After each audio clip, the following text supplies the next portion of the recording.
Halo, Assalamualaikum. Perkenalkan, namaku Masitoh Janafifah dengan NIM 169. Di sini saya akan memaparkan materi untuk ujian akhir semester di mata kuliah Filsafat Hukum.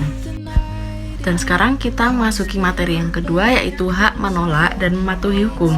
Mari kita simak baik-baik materi pemaparan dari saya. Check it out. Masuk ke materi yang kedua, yaitu materi hak menolak dan mematuhi hukum. Yang pertama ada hak menolak hukum.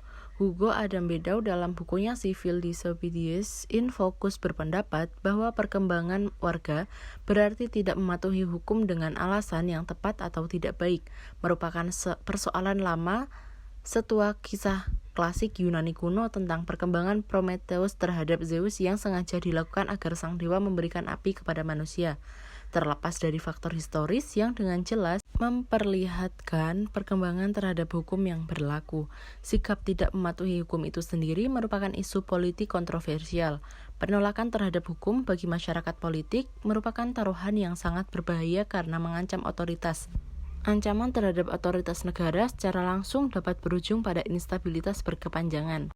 Disobedience selalu dipahami sebagai pembangkangan terhadap negara, sehingga apabila seseorang tidak setuju dengan hukum yang berlaku, maka ia dapat menyikapi hukum dengan 3 kemungkinan sikap, yaitu yang pertama, subjek memilih untuk tetap mematuhi hukum namun tetap diam dan tidak menyatakan ketidaksetujuannya, takut akan hukuman atau rasa tidak nyaman atas kritikan dari pihak lain seringkali menjadi alasan untuk bersikap diam terhadap hukum yang tidak adil.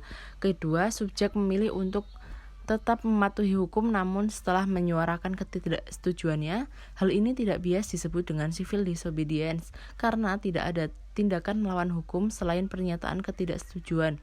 Yang ketiga, subjek menolak untuk mematuhi hukum tetapi tetap menyembunyikan ketidaksetujuannya sehingga tidak diketahui oleh publik.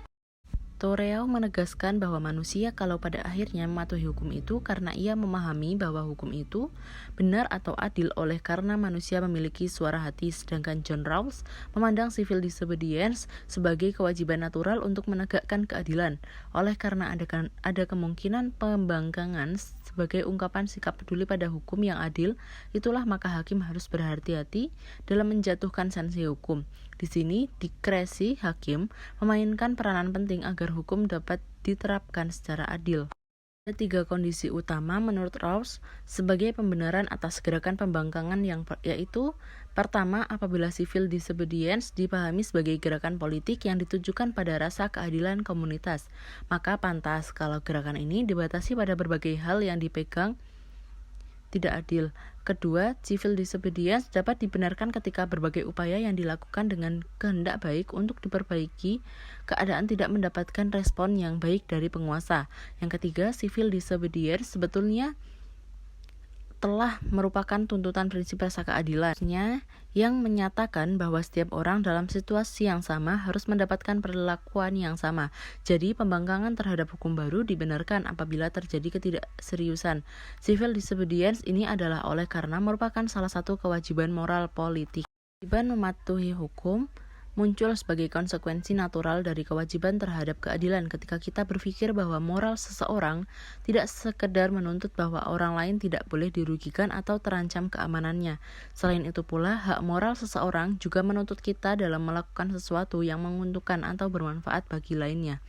Sehingga kita secara moral wajib mendorong lembaga yang adil demi mengamankan dan mendorong melaksanakan hak orang lain.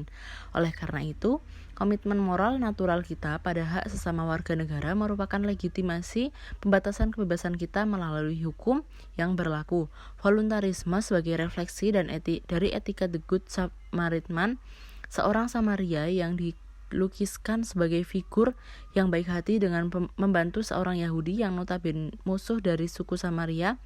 Hal ini memberi ruang pada negara untuk melakukan paksaan hukum tanpa harus mendapatkan persetujuan dari warga negara. Paksaan politik demi mencegah bahaya yang lebih besar di suatu pihak, namun tanpa member beban berlebih pada subjek di pihak lain, secara moral dapat dibenarkan. Kewajiban untuk patuh pada hukum itu penting bagi individu untuk mengamankan kepentingannya sendiri, akan tetapi kepatuhan subjek terhadap hukum ini juga merupakan bentuk tanggung jawabnya terhadap kepentingan bersama. Itu tadi presentasi materi dari saya.